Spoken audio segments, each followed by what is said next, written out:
చూడండి, కొంతమంది ఏమో బైబిల్లోనే మనం చూస్తాం, ఒక కుష్ఠరోగి ఉన్నాడు. యేసు ప్రభు వారు ఆయన ఆ కొండ దిగి వస్తూ ఉన్నాడు. కొండ దిగి వస్తా ఉంటే అక్కడ కుష్ఠరోగి ఉన్నాడు. కుష్ఠరోగి యేసు ప్రభుని చూసి అన్నాడు, ప్రభువా, నీకు ఇష్టమైతే నన్ను శుద్ధినిగా చేయగలవు.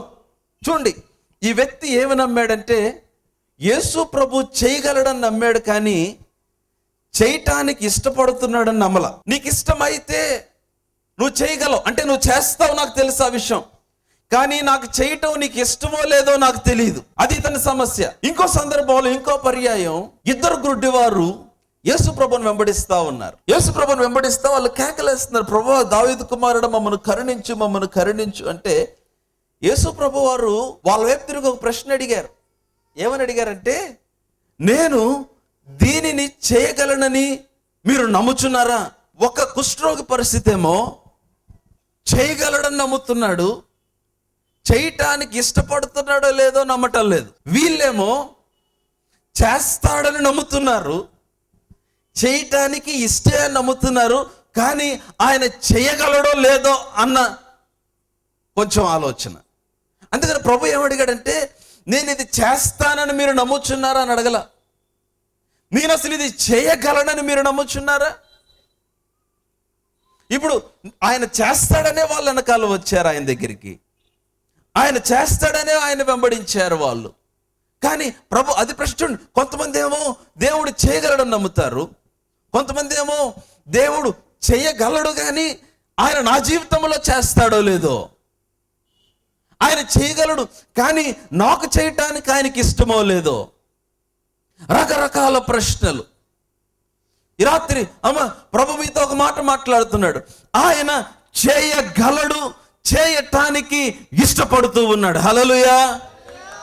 ఆయన నీ జీవితంలో చేయగలడు, 100% ఆయన చేయగలడు. ఆయన సర్వ సృష్టికర్త. ఆయన మాటతో సృష్టిని చేశాడు. ఈ రోజున నీకు కనపడే కొండలు, నీకు కనపడే అన్నీ కూడా ఆయన మాటతో చేయబడినవే. యేసు ప్రభు యొక్క శక్తిని గురించి మాట్లాడాలంటే మాటలు చాలవు.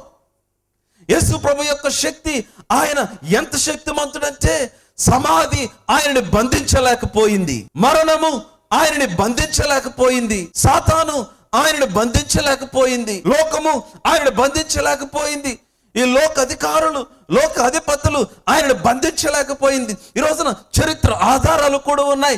యేసు క్రీస్తు వారి యొక్క సమాధి ఖాళీగా ఉంది అనటానికి. ఆయన శక్తి ఇంకా ఈ భూమి చూడలేదు. మనం ఆలోచించిన దానికంటే ఆయన శక్తిమంతుడు. దేవుని వాక్యములు ఆయన గురించి ఏమని రాయబడి ఉందంటే, ఆయన నాసికా రంధ్రముల నుంచి వచ్చిన వాయువు చేత సముద్రము గడ్డగట్టెను అన్న మాట రాయబడింది. ఆయన ఒక్కసారి సముద్రం ముందు నిలబడి ఒక్కసారి అన్నాడంటే చాలు, సముద్రం ఎండిపోద్దంట. That's the kind of power he has. ఆయన ఉన్న శక్తి అటువంటిది. ఆయన ఎంత శక్తిమంతుడంటే ఆయన పొంగి పొరలుతున్న అలల మీద సునాయాసంగా నడవగలిగినంత శక్తిమంతుడు. ఆయన ఎంత శక్తిమంతుడంటే, ఇదిగో సమాధిలో పెట్టబడి 4 రోజులు కుళ్ళిపోయిన తర్వాత కూడా బయటికి జీవముగా, సజీవముగా పిలవగలిగిన శక్తిమంతుడు. ఆది నుంచి ఇప్పటి వరకు ఆయన శక్తి తరిగిపోలా. ఆయన చేయగలడు, ఆయన చేశాడు, పాత నిబంధనలో చేశాడు, మన పితరుల జీవితాల్లో చేశాడు, మనం చదువుకున్న చరిత్రలో చేశాడు. ఆయన శక్తి ఈ రోజు కూడా ఆయన శక్తి అంతే ఉంది. అందుకని హెబ్రీ గ్రంథకర్త రాస్తూ అంటాడు, ఆయన నిన్న నేడు నిరంతరము ఒకటే రీతిగా ఉన్న దేవుడు. హల్లెలూయా.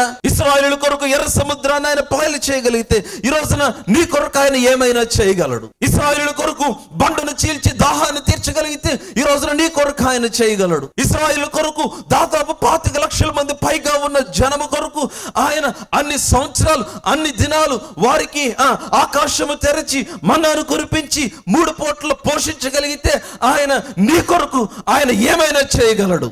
ఆయన చేయగలడు. హి ఈస్ వెల్ ఏబుల్. ఆయన చేయ సమర్థుడు. యేసు క్రీస్తు వారు చేతగాని దేవుడు కాదు. ఆయన ఎంత గొప్ప అద్భుతాన్నైనా నీ జీవితంలో చేయగలడు. యెషయా ప్రవచిస్తూ అంటాడు, ఒక్క దినములో ఆయన ఒక జనాంగమును పుట్టించగలడు. జస్ట్ ఇన్ వన్ డే ఒక్క దేశాన్ని ఆయన పుట్టించగలడు. He is well able. అందుకనే షడ్రక్, మెషక్, అబేద్నెగో నెబుకద్నెజర్ రాజు ముందు నిలబడి మాట్లాడుతూ అంటాడు, రాజా, మేము ఈ ప్రతిమకు నమస్కరించం. నీవు మమ్మను ఆ అగ్నిగుండములో పడవేసిన ఆయన మమ్మను రక్షించగల సమర్థుడు. He is well able to save us. అగ్నిగుండముల నుంచి మమ్మల్ని రక్షించగలడు. ఆయనకు ఆ శక్తి ఉంది. ఈ రాత్రి నువ్వు నమ్ముతున్నావా? నీ జీవితంలో చేయగలడని నమ్ముతున్నావా? చేయగలడని నమ్ముతున్నావు, కరెక్టే. నీ జీవితంలో చేయగలడని నమ్ముతున్నావా? ఈ రాత్రి ప్రభు అడుగుతున్నాడు, నేను దీనిని చేయగలనని నీవు నమ్ముచున్నావా? Do you believe that I am able to do this? చేయగలడని నమ్మావు, కానీ నీ జీవితంలో చేయగలడని నమ్ముచున్నావా? ఈ రాత్రి నీ పరిస్థితి ఏంటి? అయితే చేయగలడని నమ్మిన తర్వాత కొంతమంది ఆయన చేయటానికి ఇష్టపడట్లేదని అనుకున్న వాళ్ళు కొంతమంది. అకుష్ఠరోగి అదే అన్నాడు, ప్రభా నీకు ఇష్టమైతే. అతని సందేహం ఏంటంటే దేవునికి ఇష్టమో కాదో సందేహము. నీవు చేయగలవని నమ్ముచున్నాను అన్నాడు. నువ్వు చేయగలవు అంటే చేయగలడని తెలుసు, కానీ చేస్తాడో లేదో తెలియదు. బాగా వినండి నా మాట. ఆయన చేయగలడు, 100% చేయగలడు. కానీ ఆయన నీ జీవితంలో చేయాలి అనంటే నీవు నమ్మాల్సిందే. ఆయన చేయగలడని నువ్వు నమ్మాలి. ఆయన చేస్తాడు అని నువ్వు నమ్మాలి. ఆయన నా జీవితంలో చేయగలడు నువ్వు విశ్వసించాలి. ఆయన అందుకని అన్నాడు, ఆయన తన యొద్దకు వచ్చువారు ఆయన ఉన్నాడని, తను వెదకు వారికి ఆయన ఫలము దయచేయవాడని నమ్మవలను కదా. నువ్వు నమ్మకపోతే ఆయన నీ జీవితంలో ఏమీ చేయలేడు. దేవుని వాక్యంలో చాలా ఉదాహరణలు ఉన్నాయి, చాలా సందర్భాలు ఉన్నాయి. ఒక సామాన్యమైన విశ్వాసముతో ఎట్లాగా దేవుడు తమ జీవితాల్లో కార్యాలు చేశాడో, ఎట్లాగ వారు తమ జీవితాల్లో దేవుని కార్యాన్ని అనుభవించారు, చాలా సందర్భాలు దేవుని వాక్యములో రాయబడ్డాయి. ప్రియ దేవుని బిడ్డలారా, ప్రియ సహోదరి సహోదరుడా, ఏంటి నీ పరిస్థితి? నీ కుటుంబంలో పరిస్థితి ఏంటి? నీ జీవితంలో పరిస్థితి ఏంటి? నీ ఇంట్లో కూడా ఒక సామెత పుట్టిందా?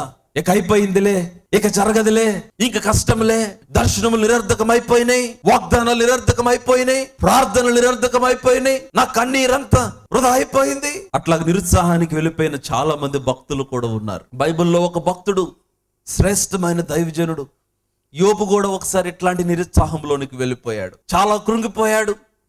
తన కుటుంబంలో జరిగిన పరిస్థితి, ఒక్క రోజులో కుమారులు కుమార్తెలు సంహరించబడ్డారు. ఒక రోజులోనే ఆస్తి అంతా పోయింది. ఒక రోజులో పశువుల మందలన్నీ పోయినాయి. ఒక రోజులో సమస్తము కోల్పోయాడు. అతను ఒక చెట్టు కింద కూర్చొని చెల్లపెంకు తీసుకొని తన శరీరం అంతా ఆ భయంకరమైన వేదనతో దురదతో ఉంటే ఆ చెల్లపెంగు తీసుకొని గీక్కుంటూ మాట్లాడుతున్నాడు, చెప్పించుకుంటున్నాడు తను తాను. ఏమంటున్నాడంటే, అయ్యో నా తల్లి గర్భమందు నేను అసలు పుట్టకుండా ఉంటే బాగుండేది. యోబు 3వ అధ్యాయంలో కనిపిస్తాయి ఆ మాటలు. ఇదిగో నీకు మగపిల్లోడు పుట్టాడు అన్న చెప్పిన రాత్రి లేకపోతే బాగుండేది. అసలు నేను ఎలా నా కన్నులు తెరిచాను, నా తల్లి గర్భంలోనే నా కన్నులు మూసుకొని పోయి ఉంటే బాగుండేది, అసలు నేను చనిపోయి ఉంటే బాగుండేది. నిరుత్సాహం, ఎందుకంటే తన జీవితంలో జరిగిన పరిస్థితి. ఒకవేళ అటువంటి నిరుత్సాహంలో, అటువంటి నిరాశలో, ఒకవేళ అటువంటి ఆశ కోల్పోయిన స్థితిలో ఈ రాత్రి నువ్వు ఉన్నట్లయితే, ఈ రాత్రి ప్రభు నీతో మాట్లాడుతూ ఉన్నాడు. ఇదిగో ప్రతి దర్శనము నెరవేర్చబడు దినము వచ్చి ఉన్నది. నీ జీవితంలో ప్రతి వాగ్దానము నెరవేర్చబడు దినము వచ్చి ఉన్నది.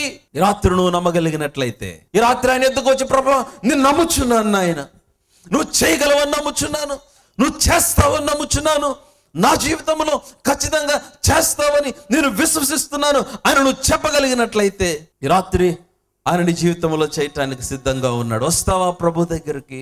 ఎందుకు నీ జీవితంలో దేవుని కార్యం ఆగిపోయిందో తెలుసా?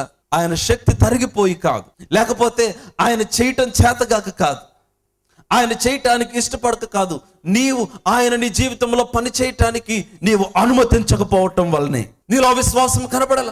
ఎప్పుడైతే ఆ గుడ్డి వారు ప్రభుని చూసి అవును ప్రభు నమ్ముచున్నాం అని అనగానే యేసు ప్రభు అన్నాడు, ఇదిగో మీ నమ్మిక చొప్పున మీకు జరుగును గాక అన్నాడు. హల్లెలూయా. అమ్మ, నువ్వు ఏది నమ్ముతావో అదే జరుగుతుంది.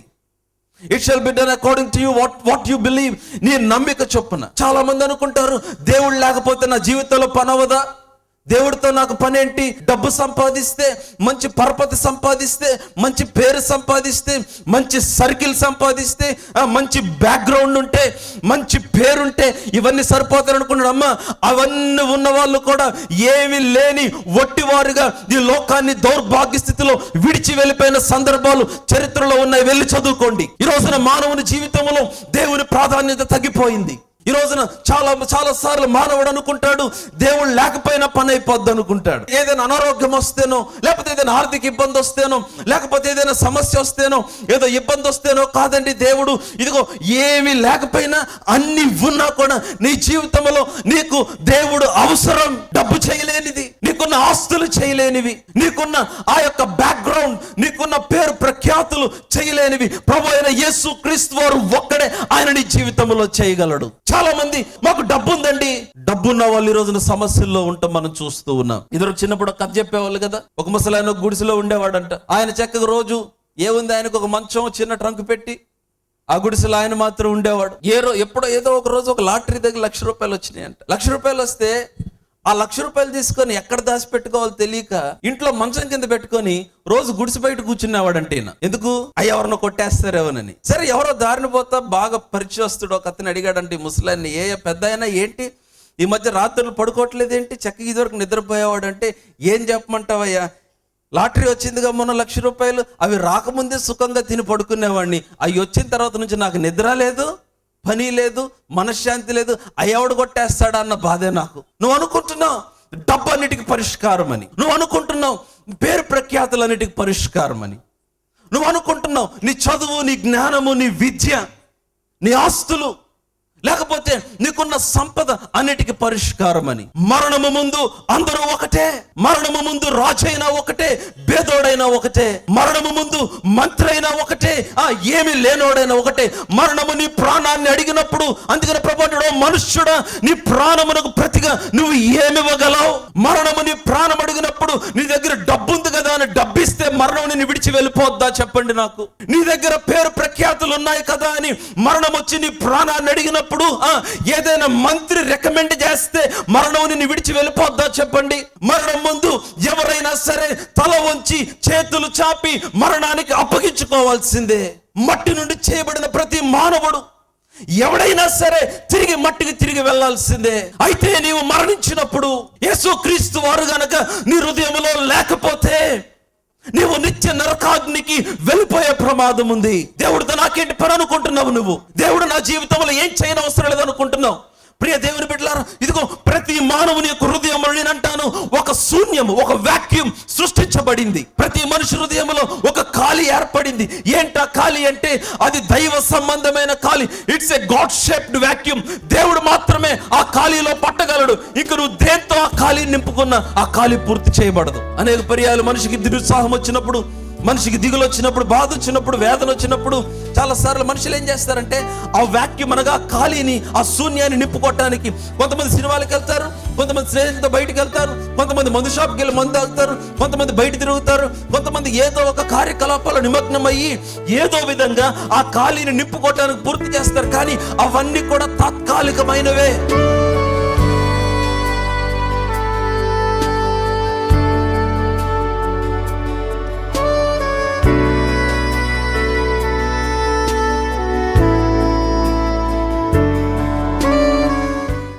ప్రతి ఆదివారం ఉదయం 2 ఆరాధనలు జరుగును. మొదటి ఆరాధన ఉదయం 7:30 నుండి 10 గంటల వరకు జరుగును. రెండవ ఆరాధన ఉదయం 10:30 నుండి 1 గంట వరకు జరుగును. స్థలం అమ్నోస్ ప్రార్థనా మందిరం, కేదారేశ్వరపేట, 5వ లైన్ చివర, లోటస్ ల్యాండ్మార్క్ పక్కన, విజయవాడ. మిమ్మల్ని జీవింపచేసే శక్తివంతమైన వాక్యము మరియు దేవుని సన్నిధిని అనుభవించుటకు రండి.